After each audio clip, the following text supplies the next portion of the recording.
네, 안녕하세요. 차트 선생입니다. 자, 오늘 두산 로보틱스 영상 찍어볼 건데요. 오늘 같은 경우는 제가 차트 분석과 함께 우리 로봇 산업이 앞으로 이 시대에서 얼마나 중요한지에 대해서 설명을 드릴 거고, 자, 두산 로보틱스 같은 경우는 단기적으로 시가총액 3조긴 한데요.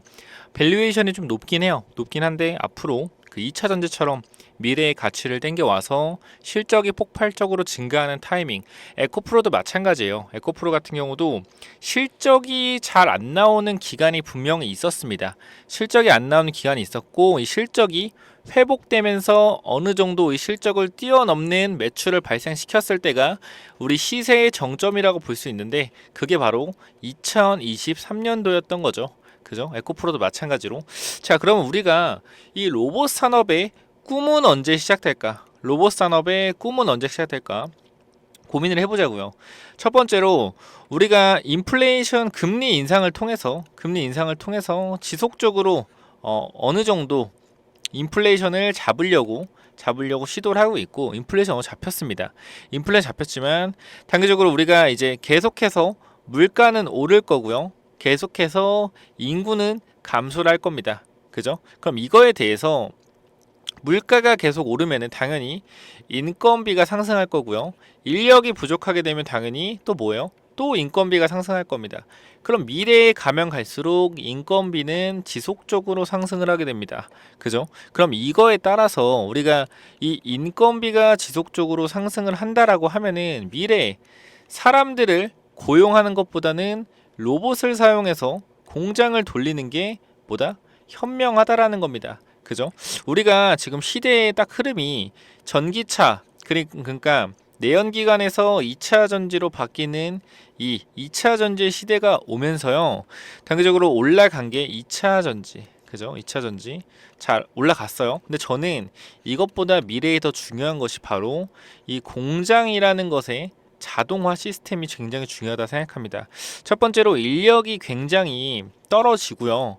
인건비가 올라가는 사태가 발생한다면은 우리가 로봇을 돌리면서 모든 공장을 돌리게 된다라고 하면은 어떻게 될까요? 굉장히 효율적으로 공장을 돌릴 수 있겠죠. 이 사람으로서 쓰이는 파업 문제, 그리고 출퇴근 문제, 갑자기 일 안 나오거나, 그죠? 이러한 문제들이 로봇을 통해서 한 번에 해결될 수 있다라는 겁니다. 예를 들어서 이 컨베이어 생산 라인에 5명이 붙어야 되는 일에, 그죠? 인건비를 월에 300 준다고 칩시다. 300만 원씩 준다고 쳐요. 그럼 한 달에 1,500이 나갑니다. 근데 여기를 만약에 기계 한 대로 돌릴 수 있다. 이 기계가 손익비를 계산해 보면 한 달에 뭐 300만 원, 전기료 포함해서도 뭐 200만 원 충분하다. 그러면 1,000만 원에 어떻게 해요? 1,000만 원의 인건비를 아끼게 되는 거죠.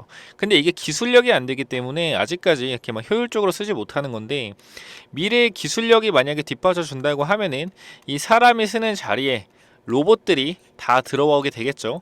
우리가 제일 중요한 게, 저는 미래 산업에서 이 커피숍이라는 요 부분에 대해서 제일 먼저 바뀌지 않을까 싶어요. 제일 먼저 이 로봇 팔로 커피를 타는, 왜냐, 인건비가 비싸지게 되면은 결국에 이러한 문제들, 우리가 그냥 이건 단순하게 이 커피 대기업에 대해서도 말씀을 드리는 거고요. 그냥 일반적인 대기업에서도 말씀을 드리는 거예요.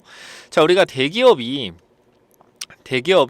지속적으로 성장하기 위해서는 뭘 해야 되죠? 바로 투자라는 것을 지속적으로 해야 됩니다. 투자라는 것을 해야 돼요. 그죠? 근데 이 투자라는 것에 공장이라는 부분도 분명하게 투자를 할 거란 말이죠. 맞죠? 그럼 우리가 경기가 안 좋다고 해서, 경기가 침체라고 해서 우리가 지금 선두로 나가는 1, 2, 3위의 빅테크들이 성장을 멈출 수 있습니까? 성장에 제동을 걸 수 있어요? 공장에 투자하는 걸 비싸다고 제동을 걸 수 있습니까? 제동을 걸 수 없습니다. 그러면은 이 미국의 빅테크들은 지속적으로 투자를 할 겁니다. 지속적으로 투자를 할 거예요. 대신에 이 투자를 어떻게 하겠다? 스마트하게 하겠다라는 겁니다. 스마트하게. 어떻게? 지속적으로 공장을 증설할 때 뭘 들어갑니까? 인공지능, AI를 사용하고요. 두 번째로 뭘 사용하죠? 이 로봇팔이라는 로봇을 사용하고요. 세 번째로 이 스마트 팩토리, 공장 자동화, 이 AI에 엮어서 AI 로봇 스마트 팩토리라는 이런 세 개의 섹터에서 엄청난 성장성이 나올 거라고 생각이 돼요. 왜? 미래에 지속적으로 경쟁을 하면서 물가가 오르고 인건비가 오르는 사태에서 빅테크들이 영업이익을 더욱더 많이 가져가기 위해서는 이러한 사업들이 필수적이라는 겁니다. 그러한 관점에서 우리가 두산 로보틱스를 좀 보게 된다면은 미래에 아주 밝은 미래를 좀 그려볼 수가 있겠죠. 그래서 제가 두산 로보틱스에 대해서 단기적으로 이 정도 설명드렸고요. 이제 트레이딩 관점에서 좀 설명을 드릴 겁니다. 자, 시가총액은 3조 3천억입니다. 그죠? 3조 3천억. 3조 3천억이고, 유통되는 주식은 아직 뜨진 않는데 나올 거예요. 그리고 상장 주식 수가 6,500만 주입니다. 그죠? 상장 주식 수가 6,500만 주고 어떻게 돼 있어요? 자, 시가총액 3조 3천억. 그럼 우리가 뭐 해야 된다? 보호예수를 반드시 체크해야 됩니다. 보호예수가 얼마나 있는지 체크를 해봐야지 우리가 정확한 시가총액을 알 수 있어요. 유통되는 게. 왜 그러냐면은, 자, 시가총액이 3조 3천억인데 생각을 해봅시다. 보호예수가요 90%라고 칩시다. 90%. 그럼 유통되는 시가총액 얼마요? 3,300억입니다. 예를 들어서. 근데 만약에 보호예수가 10%라고 가정해봅시다. 보호예수 10%. 그럼 유통되는 게 얼마입니까? 거의 3조가 유통되는 거예요. 그죠? 확실한 차이가 있습니다. 그렇기 때문에 우리가 항상 뭐 해야 된다? 유동되는 주식, 유통 주식 수를 반드시 체크해야 된다라고 제가 말씀을 드리는 겁니다. 아시겠죠? 그렇기 때문에 이제 체크 한번 해보도록 하겠습니다. 두산 로보틱스 들어가서 우리 유통 주식 수 한번 체크해 볼게요. 자, 여기서 이제 투자 설명서 들어가서요. 이쪽에 투자자 보호를 위한 상황 딱 나오면은 이쪽에 나옵니다.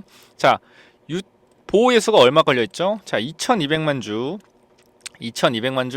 4,400만 주 일단 걸려 있고요. 아마 대주주 물량이겠죠. 그리고 여기는 160만 주. 다 더하면 170만 주 정도. 한 4,600만 주가 보호 예수가 잡혀 있습니다. 체크해 보세요. 4,600만 주가 보호에 잡혀 있다. 그러면은 6,500만 주에서 4,600만 주를 빼면은 1,900만 주가 되겠죠. 1,900만 주. 유통되는 게 1,900만 주. 자, 이 정도 되겠네요. 그죠? 그러면은 시가총액이 더하면은 얼마 될까요? 한 9천억 정도? 9천억에서 1조? 1조에서 한 9천억 정도 되겠네요. 1조에서 9천억 정도. 그 정도의 시가총액을 좀 보여주겠습니다. 자, 그러면은 1,900만 주. 1,900만 주의 시가총액이 1조 정도. 1조? 1조가 맞을까요? 1,901, 900, 한 9천주? 9천억?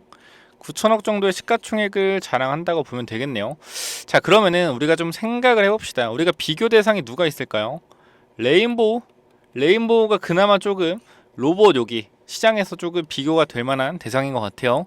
그 레인보우 잠깐 보겠습니다. 레인보우 지금 유통 주식수가 한 700만 주 되고요. 700만 주. 주식은 주당 14만 원 정도 됩니다. 14만 원 정도. 그러면은 요거를 해봤을 때 얼마다? 한 9,800억? 9,800억 정도? 이 정도 되네요. 유통 시가총액이 9,800억. 자, 두산 로보틱스도 얼마죠? 두산 로보틱스도 한 9천억 되잖아요. 9,500억 정도? 아, 비슷비슷하다.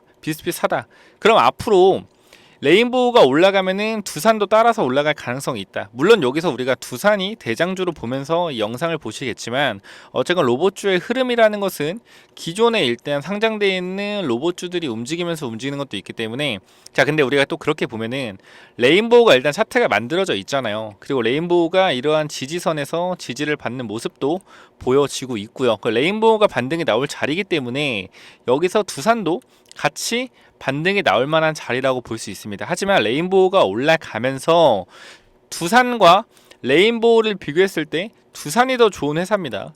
로보틱스 관련해서는 두산이 훨씬 더 좋은 회사예요. 그러면 지금 유통되는 시가총액 비교했을 때 레인보우가 더 크니까요. 아무래도 두산이 상승할 때 상승 탄력을 더 받을 수 있을 겁니다. 시가총액이 지금 레인보우가 유통되는 게 더 높아요. 그렇기 때문에 시총은 낮지만 그럼 나중에 주가가 상승할 때 이 유통되는 시가총액 대비 퍼포먼스를 봤을 때 두산이 더 좋은 회사이기 때문에 레인보우가 먼저 선두를 이끌면서 올라가더라도 추후에는 두산이 치고 올라가면서 대장이 바뀌는 이러한 모습을 보여줄 수 있다라고 저는 생각이 됩니다. 자, 그래서 두산 로보틱스 지금 자리에서 보게 되면요, 우리가 5분봉 체크해 봅시다. 자, 우리 5만원짜리 이 중요한 자리에서 지지를 받다가 이탈이 나왔죠. 이탈이 나오고 다시 한번 회복해 주면서 지지를 받고 있는 모습. 그럼 우리가 지금 봤을 때 이 구간이 굉장히 중요한 자리가 되겠습니다. 얼마죠? 49,500원 500원 이 부분이 굉장히 중요한 자리가 되는 겁니다. 아시겠죠? 제가 솔직하게 말씀드릴게요. 지금 딱 이것만 봐서는요, 어디까지 갈지 그 누구도 알 수 없어요. 팩트입니다. 아무도 알 수 없어요. 지금 우리가 알 수 있는 것은 통계를 봐야 됩니다.